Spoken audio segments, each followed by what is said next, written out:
What's going on, everybody? Eric Lindquist at Stochastic here in the Odd Chopper channel, coming to you with another edition of Lindy's Leans, Likes, and Locks NBA Playoff Edition. Hit that like button, subscribe button, notification bell. Goes a long way for me on this video. Goes a long way for you. That way you become apprised whenever great betting content is going live here at our little neck of the YouTube woods. I'm sad that I missed out on all the game ones with all of you here on the YouTubes, but I'm back here on Monday. Excited to be talking through some Game 2 action. Just 2 games on Monday's slate. I'm going to be breaking down both of them for you here. Brooklyn, Philadelphia, and then the nightcap, the main event, if you will, Golden State and Sacramento. Really interesting game ones. I'll break that down, and I'll be giving you a lean, like, and lock for each one of those, just like I did for the play-in tournament. If you're new to this video series, for the playoffs, here you go. We are doing leans, likes, locks, where a lean is basically something I'm thinking about betting. I'll talk you through the analysis, why I haven't yet, or giving you some ideas of just not betting something. If you had to absolutely fire something, there you go. A like, that is going to be something that I fired up that's pretty decent little bet. And then a lock, a little bit different than the regular season when you have 10, 12 games to be picking from, where you have multiple players, multiple spots where you can find like the 1 or 2 best ones in the NBA. Still looking at those being like a standard unit, at least for me. So those locks, those will be the ones that we want to be focused on the most. And if you're in one of these 4 states, Colorado, New Jersey, Ohio, Virginia, you want to be focused on this sports book the most. Bet365, you sign up in the video description box below. There's a link, you click on it. Takes you all of about 60, 70 seconds to sign up. I wouldn't know because I'm not in one of those states, but I heard it's like 2 minutes. So you sign up at that book, you get yourself $10 or more, you deposit $10 or more in there, and you bet one of them, $1, you get $200 in bet credits. That's great stuff. I talk about it here on the front end so that I don't have to bog you down in the middle between the 2 games. We get in the momentum, just to keep things moving. But do yourself a favor, take advantage of amazing promotions at sportsbooks when stuff like this shows up. Bet365, as good as I've ever seen. You bet $1, get $200 in bet credits. It's only if you're 21 and over, and if you have a gambling problem, please call 1-800-GAMBLER. All right, just got word Giannis Antetokounmpo's out for the rest of this game, so that's a bummer. Something with his back, he fell, it was bad. Oh my gosh. Tell you what, MLB was a disaster last week. NBA was going really, really well until that. Cool, awesome. Got the Lakers through, but lots of betting, lots of opportunities this week with the playoffs, looking to get it going, looking to get it started in a positive direction. Let's get to the picks. We get our day started with Brooklyn and Philadelphia, and one of the major issues when assessing a first-round series is that people, the public, just assume whatever happened last game will absolutely be happening again this time around. They assume that teams won't make adjustments, that the usage won't be distributed differently. It's insane to me. However, with this Nets-Sixers series, another sizable Sixers victory is exactly what most people expect, and it's probable in a lot of ways. And don't get me wrong, I enjoy the Nets and have said multiple times on this program that if the matchup fell in their favor for at least the first round, second round of the playoffs, that they might have an opportunity. Like Boston, for instance, I thought would be a much more favorable first-round matchup for them. They have an excess of solid defensive wings. The interior of Al Horford, Robert Williams, not exactly your offensive centerpieces, but this Sixers squad, playing exclusively through James Harden, Joel Embiid in the pick and roll, opening stuff up for other guys. I just don't see what Jacques Vaughn and these Nets solve, and it's going to be a problem here in Game 2. Same problems they had in Game 1, especially if Tyrese Maxey and Tobias Harris can play as well off of the ball as what you saw them do. You had James Harden, 14 assists, creating for everybody. It's going to be an issue. And how about old man PJ Tucker with a solid 25 minutes, 5 steals? And that's why you have him on the roster to begin with. You don't play him major minutes in the regular season, and then you just unleash the old hound with fantastic shoe collection, may I throw out there. You unleash him to just do all the dirty work that nobody else on the Sixers is going to do on the defensive end. Well, Joel Embiid will too. And out of all the first-round teams, if we're just recapping what we've seen, and I will say right now, I'm recording, Clippers, Suns, and Timberwolves Nuggets haven't yet tipped off. But the Sixers, whoa, there it is. The Sixers and Celtics made by far the biggest statements out of any other team. I think you'd agree. But bets. Let's talk bets, shall we? Because as much as I love the Sixers to win this series, and all of you do too, this is about winning the most amount of money over any long period of time. And this number has shifted 1.5 points. Brooklyn getting 10.5 points here. It projects out really, really well for me, and there's nothing I can do about it. I haven't bet it yet, which is why it's going in the lean category.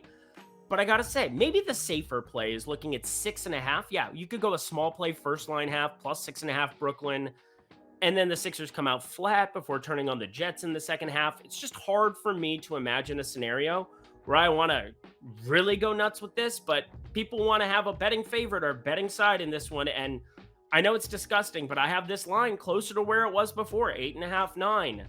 Brooklyn plus 10.5 would be the piece with value. I don't know what to tell you. Bridges actually shot the ball pretty well in that outing, and it didn't mean diddly squat. So Brooklyn plus 10.5, if you absolutely must. I'm having a tough time myself, but something I'm not having a tough time with, kind of alluded to it a little bit before, but James Harden is out there creating. James Harden is out there just doing phenomenal things. Pick and roll. Didn't even necessarily knock down that many shots. He did attempt 21 of them, 6 more than Joel Embiid. That's a little strange, although 0 free throw attempts. Joel Embiid 11 for 11 from the line. So you understand how it works. Joel Embiid gets himself to the line, plays physical basketball, gets everybody that he faces in foul trouble. That's the Joel Embiid way. Get those freebies. He's a phenomenal free throw shooter, phenomenal shooter in general. And James Harden's going to be out creating. And we saw Tyrese Maxey.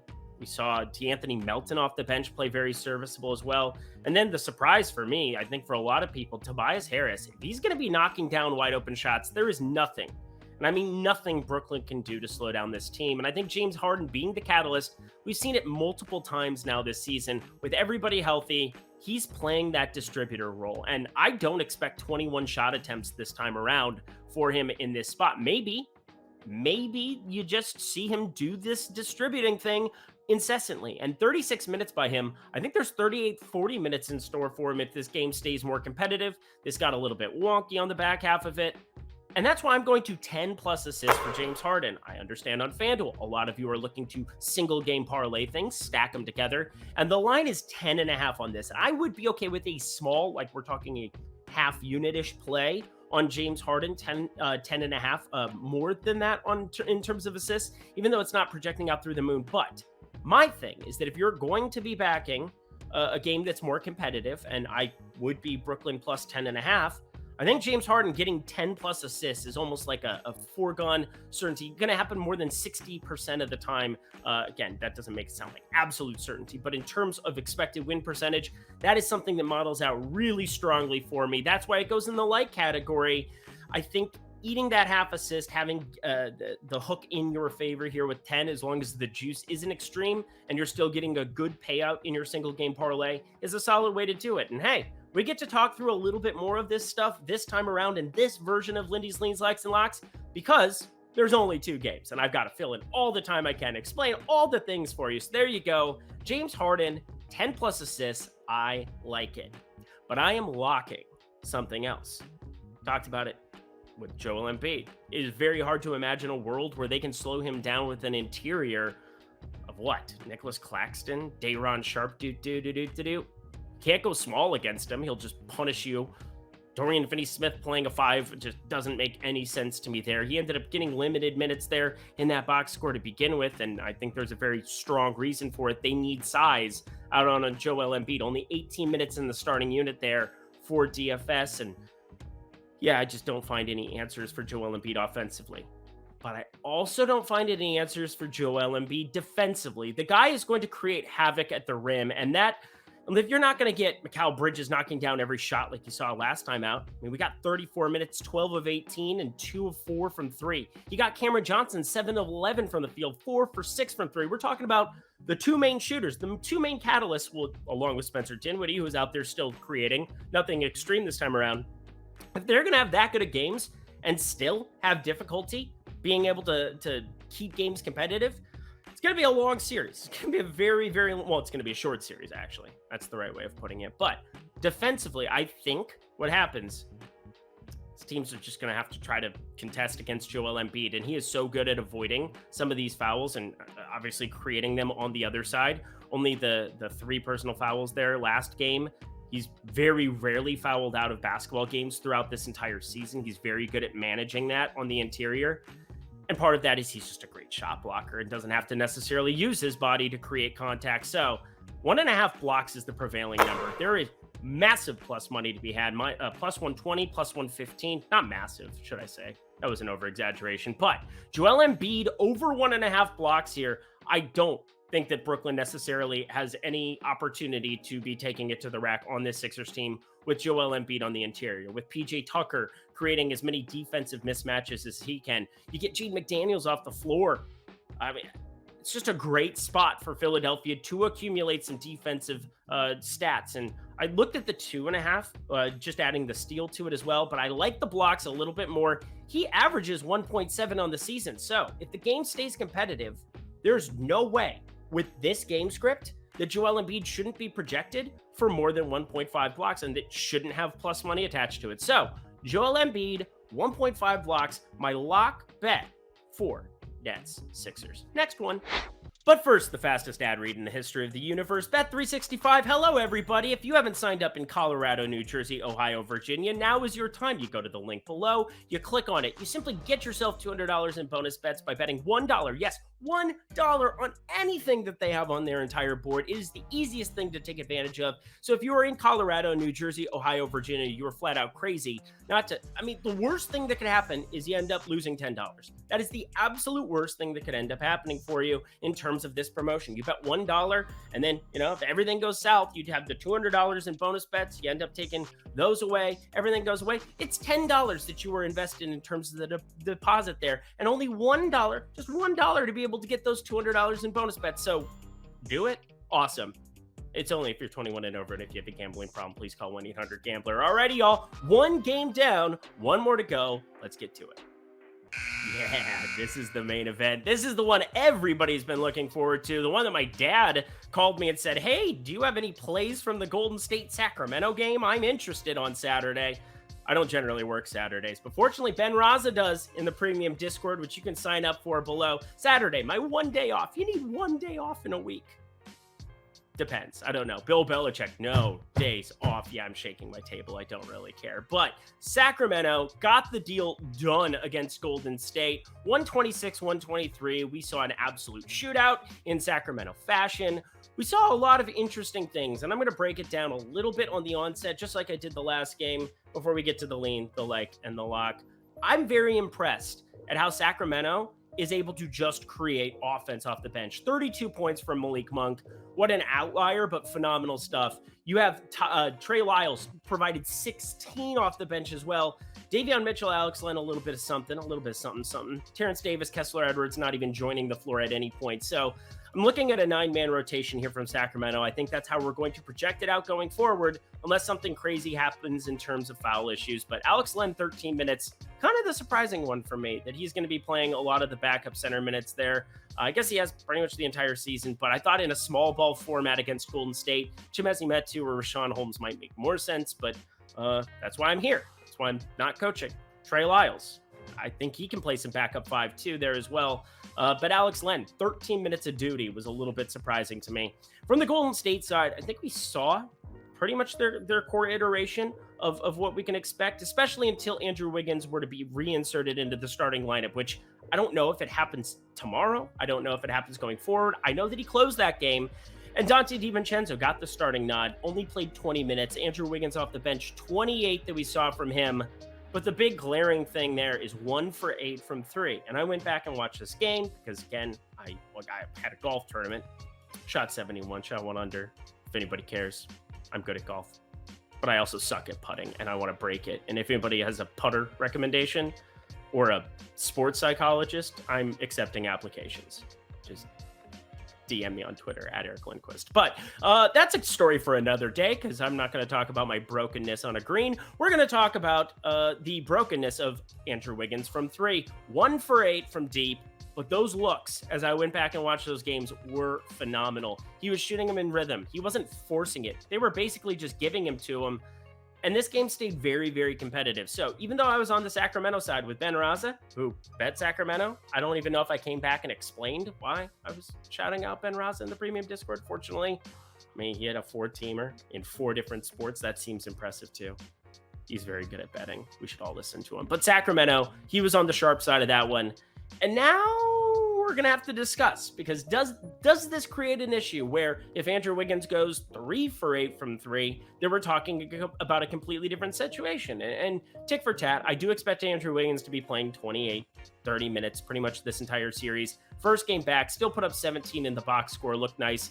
Gary Payton II, that's another piece that I'm curious how they're going to utilize him here, because I think he makes more sense in the context of this matchup if you're going to have Malik Monk going completely batshit crazy. I love him defensively. During that title run, even though he went off to Portland for like a hot cup of coffee and then came back to Golden State, even though he was injured, the trade almost didn't go through. You don't care about that. You care about bets. But Gary Payton II, that's a guy that I think you could be looking at steal and block combinations, because I think they got to have him on the floor a little bit more. I think Looney, his 32 minutes, I know you might feel like you need him out there, Steve Kerr, but I could see Draymond Green playing 36, 38 minutes. You do not want to go down 0-2 if you're Golden State, even though that's what I kind of am leaning towards. But we'll get to that. Let's start with the lean.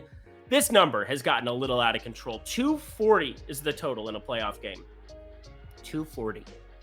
Looking through some of these shooting numbers, you shot 47.8% for Golden State from the field, 44.9% from Sacramento from the field. Nothing really stands out there. Possessions were really what it comes down to. Golden State attempted 53s as well.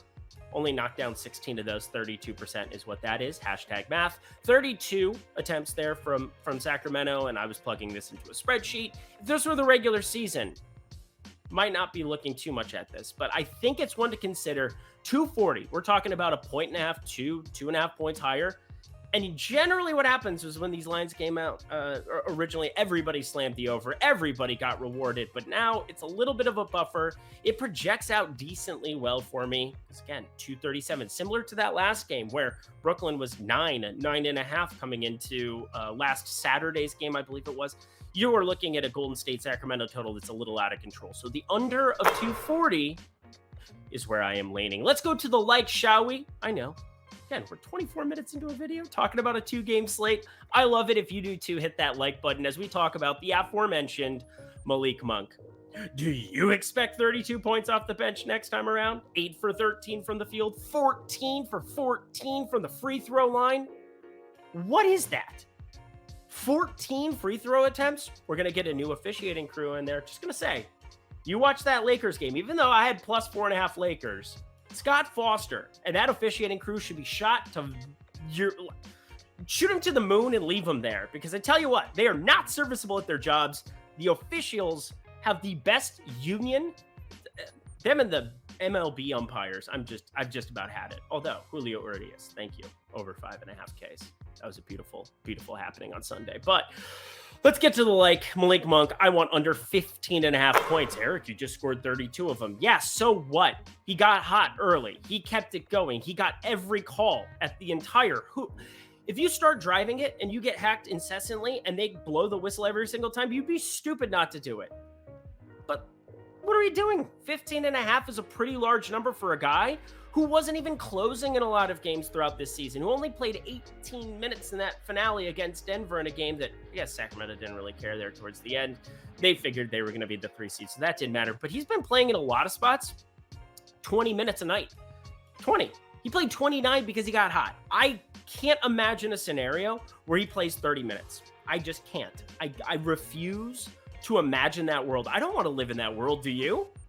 Not me, with my 15.5 under of Malik Monk tickets. So yeah, cool. Nothing like shorting the dude who went ballistic last game.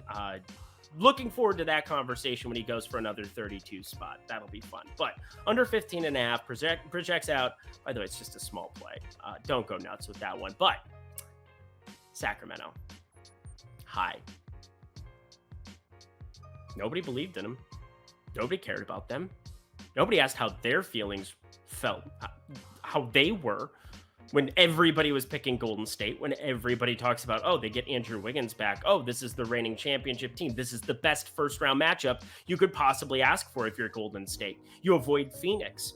Well, let's be dead serious here. It's probably a good thing to avoid Phoenix. And that game hasn't even started yet. So just throwing it out there, I really like my favorite play of the day is Sacramento plus 1.5.